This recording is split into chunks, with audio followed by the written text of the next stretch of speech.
behind the scenes with future country rock blues kings and queens. Discover them first with Palm Bash TV. Palm Bash TV.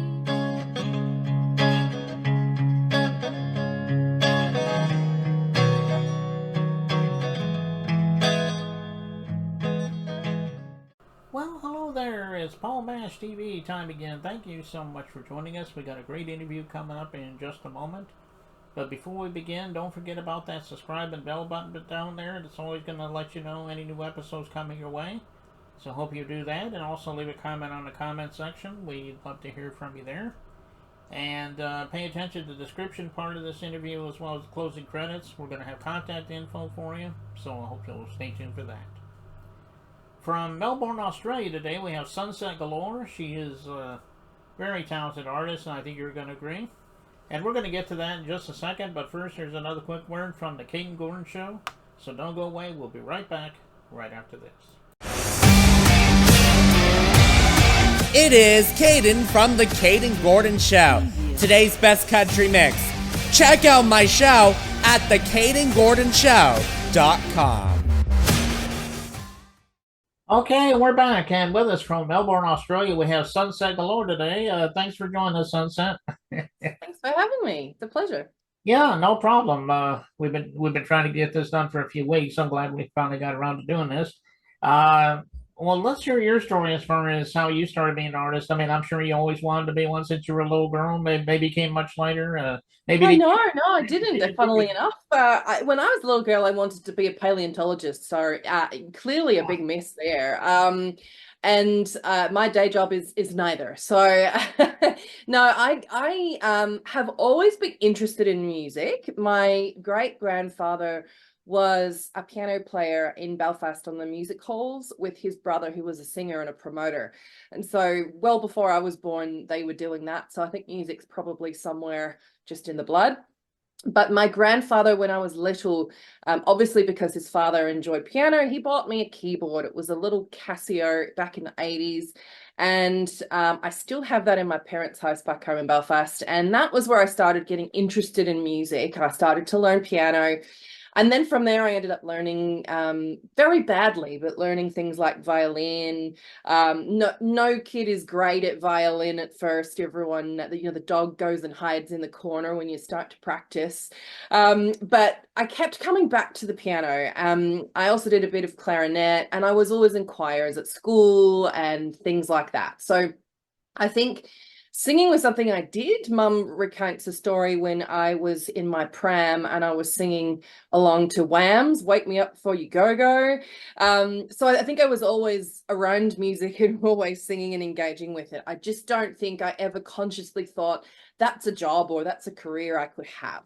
So I went off and did all these other things. I was a sculptor by trade for a long time. I have a master's in marketing. I work in other things. So it wasn't until I moved to Melbourne that I probably got back into music and got into it in a much more serious way. And even that I fell into a little bit. I was on a night out with some friends and they wanted to go to a karaoke bar. And I thought, oh, I've never been to a karaoke bar. All right. And I went along and I think I needed a little bit, probably too much Dutch courage. And I was probably one or two drinks past the point of it being any good, but it got me up there in front of people and singing, because I've always done harmonies and choirs where I've been part of a group and a larger kind of piece on a stage. That doesn't bother me, but I've never thought I'd be front and center. And so that was the first time I did that. And I won a competition that I didn't realize I'd entered. So that was quite good. And I thought, oh, maybe I should do something with this. People kept coming up and saying to me, oh, do you sing? And I thought, oh, maybe I should. So I ended up going and joining a music school and just started singing from there. And they were very good at performances and putting you up in front of people, because I love singing behind a closed door.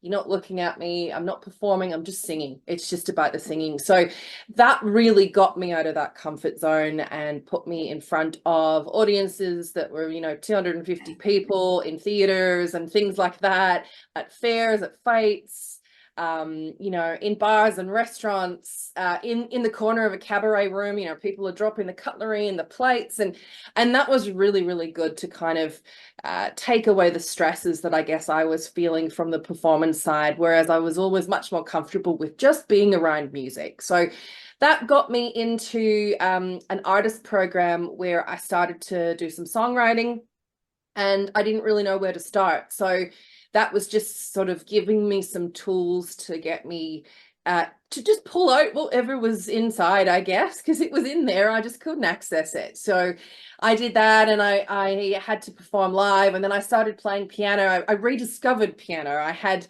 sort of left it by the wayside. When I moved here, I had a suitcase of 19 kilos, and that was it. So I didn't have a lot of belongings to you know, I wasn't lugging a piano with me or anything. So I got a digital piano, a beautiful secondhand Roland, and I started gigging with that. And I thought, well, I need to be able to self-accompany myself if I'm going to go and do things places. So I need to get my piano playing back up to scratch again. So I ended up spending a lot of time just chipping away at the skills in the quiet of my own home, and then every so often going and doing a gig or going and singing with someone else. I also sang a cappella with two other girls. Because I loved the harmonies, I really enjoyed harmonies. So on the EP, I've done all of my own vocal work, all of the harmonies, everything there. It's something I really enjoy. So I kind of got back into that, and we were performing covers everywhere. So the next natural step was to write your own music, and I did start to get into that. And yeah, it sort of took off from there. The last 2 years, obviously we all had COVID and the pandemic, and that changed the way everyone was operating quite significantly. You know, I started working from home during that time in my day job, and I couldn't go to the singing school, and I couldn't do the things that, you know, we'd all been doing before the pandemic. So in Melbourne, the lockdowns were pretty strict. We were one of the most, if not the most locked down place in the world, I think, for the longest. So we had 5K limits on how far we could travel. We could only go to the supermarket. It was very different. And that was quite, in one way, a blessing, in the sense that it gave me some time back that I spent commuting in and out of work, and it gave me some peace and quiet to actually think about music. But in one way it was hard, because I picked up COVID and I got long COVID, so I really struggled with that. And I realized that I wasn't in a great state, and my husband said to me, why don't you get back into music? I've noticed you stopped playing. In one of the lockdowns, I managed to, like, it was a break between two lockdowns, I managed to buy a secondhand, well, it's probably a 10th hand, old piano from someone in the neighboring, like 5 minutes away. And it cost me more to get the piano movers to move it in than it actually did to get the piano. And I think it's about 110 years old, give or take. And I spent a part of the lockdown just restoring that and oiling it, putting beeswax on it. Just kind of really, it became a labor of love. And then I started playing again. I had my digital piano, but there was something very different and tactile about playing on a very, very old instrument with real ivory keys, beautiful walnut. And the more I played it, the looser the keys became. And I never got it tuned, because it was all out of tune to the same degree. So you couldn't play along with other instruments, but it kind of had a honky-tonk feel to it. It was just lovely. And that got me through the rest of the lockdowns, really. And I came out of COVID a much better piano player, funnily enough, than I went into it. And then I went back formally into a more coaching-led environment with a songwriter and an R&B performer called Kai, who's also here in Melbourne, and she's pretty sure she's signed to Sony.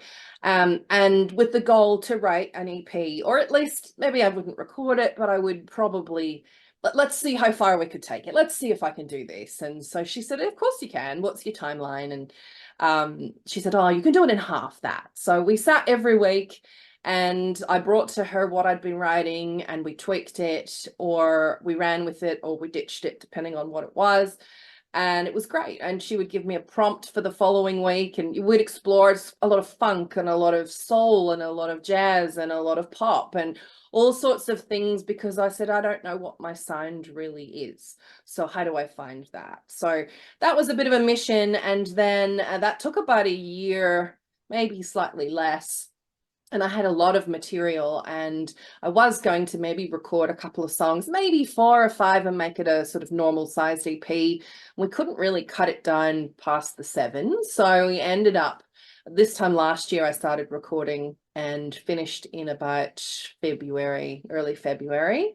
And the rest is sort of history. It's been a bit of a roller coaster since then, because I think if I thought about the amount of work and time and energy that it takes to do this from the very beginning, I probably wouldn't have done it. I think a lot of people can say that about businesses and things. If they really knew what was involved, they probably would have said no thanks. And I'm so glad I did it. But it has been, it's been a big journey, big journey to get to this point. Well, that's quite a story there. I'm glad that you're doing what you're doing. Hopefully, you'll have many years ahead of you. So, Hopefully. I know you mentioned "Wake Me Up Before You Go" by Wham. Yes. Were there a few other artists that really inspired you to become the artist you are today?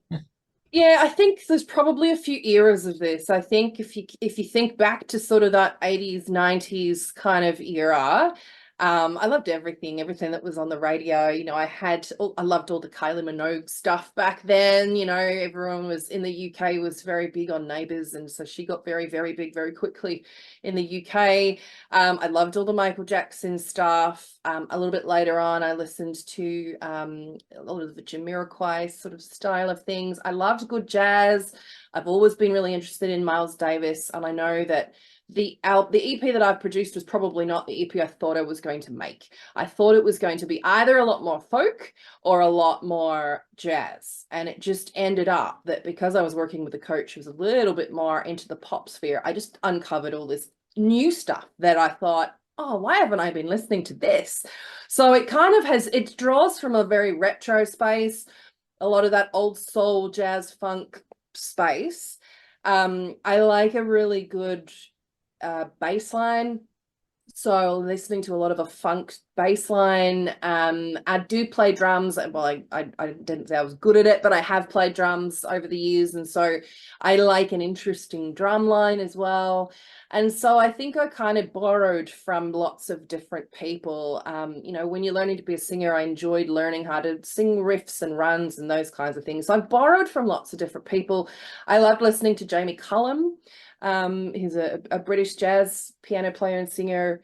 But everything, you know, growing up in Belfast, there wasn't a lot of music happened when I was young because of the conflict there. And so you never had a lot of people gathering in one place because that was prime territory for it to be blown up, basically. So you had a lot of bomb scares and things. So you never got touring artists. They didn't come until I was sort of more 17, 18, 20.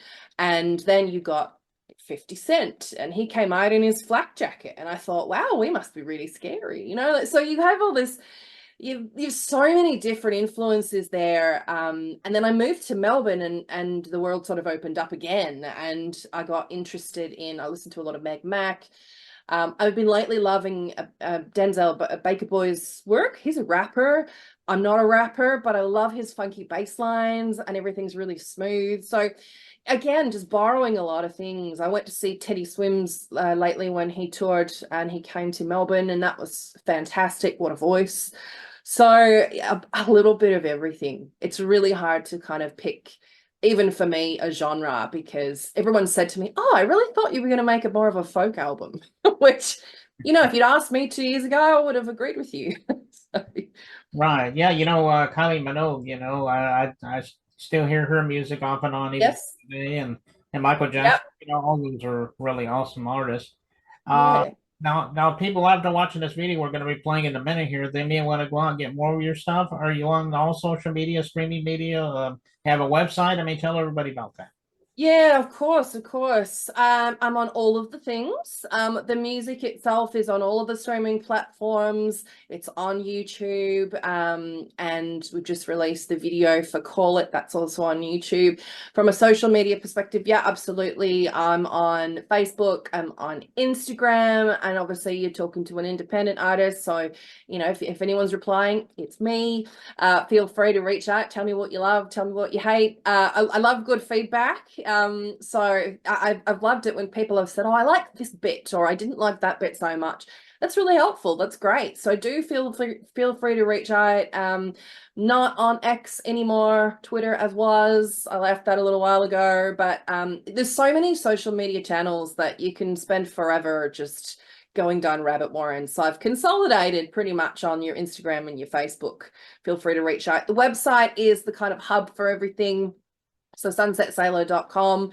And on that, you've got everything from a little bit of a backstory, some images, you've got links to everything. You've also got some press links, so what people have been saying about the music and the videos, but you've also got a link to the gigs. So for anyone who is in Melbourne, there is a lounge gig happening on the 1st of February in the Burger Band Room in Melbourne in Brunswick. So you can have a look at that and links to tickets and that kind of thing. So yeah, plenty of information online, and really happy for people to reach out. Okay, well, go check out Sunset Galore and all those streaming sites that she said, and some of that social media. And I know that she would love to hear from you there. And we're getting ready to watch this video in just a second. As I mentioned, it's called Call It. Tell us a little story about this song. I really love it, by the way. Yeah, thank you. Call It was an interesting one. It was one of the earlier tracks that I wrote on the EP, and it was probably the second track that we knew we had to take forward. So Call It is it's a song I wrote after I'd had a bit of a bad day at work. I'd come home from the day job and I was just a bit frustrated. If you're sitting there and you're in a little bit of a funk, and I was going to see my coach later that evening, and I'd written a song the day before that I was going to take to her and play, and it was all right. Oh, I didn't hate it, didn't love it, thought maybe we could work with it. And I sat there and I thought, I have 20 minutes before I have to leave the house again. I'm going to sit here and see what comes out. So I sat at the piano, and in about 15 minutes, I had Call It. I had started with the riff and ended up with most of the lyrics and certainly all of the melody in about 15 minutes. And I had recorded it on my phone, and I took it to her and I said, look, this is a song. It's channeling the frustration that I'd had in that day, just the feeling of frustration, and reflecting back into moments of the past that had given me a similar feeling. And one of them was reflecting on relationships, and that moment when you think to yourself, that's the final straw. That's the moment, that this particular moment, I've isolated it. This is the moment where I'm done. I've had enough. I'm going to call it. And it's an empowering thing. It's not a victim mentality. It's very much an empowerment of making that decision and kind of getting in front of it rather than having it happen to you. So that's Call It in a bit of a nutshell. And the video was filmed back in September down the beautiful Mornington Peninsula here in Victoria with the wonderful Madison Sewell. We had so much fun making the video, I have to say. We were very cold. It was still winter here. It doesn't look that cold, but we were very cold. Madison's from Brisbane, so she was definitely feeling the Melbourne cold winds, but it looks beautiful. So I hope you really enjoy it. Yeah. Yeah, I know you guys will love it. We're going to get to that in a second. But Sunset, we appreciate you coming on the show today. Anytime you have anything to plug, maybe you can let me know and I'll have you back on sometime. Sounds wonderful. Thank you so much for having me. Enjoy. Yeah, no problem. And here it is, Call It by Sunset Galore. It begins right now.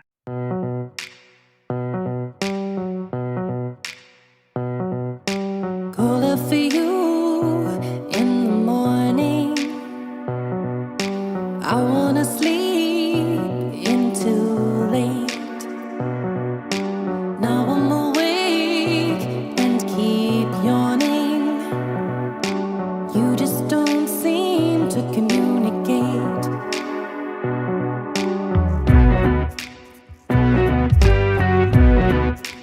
You shouldn't have left me here, but sadly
just one.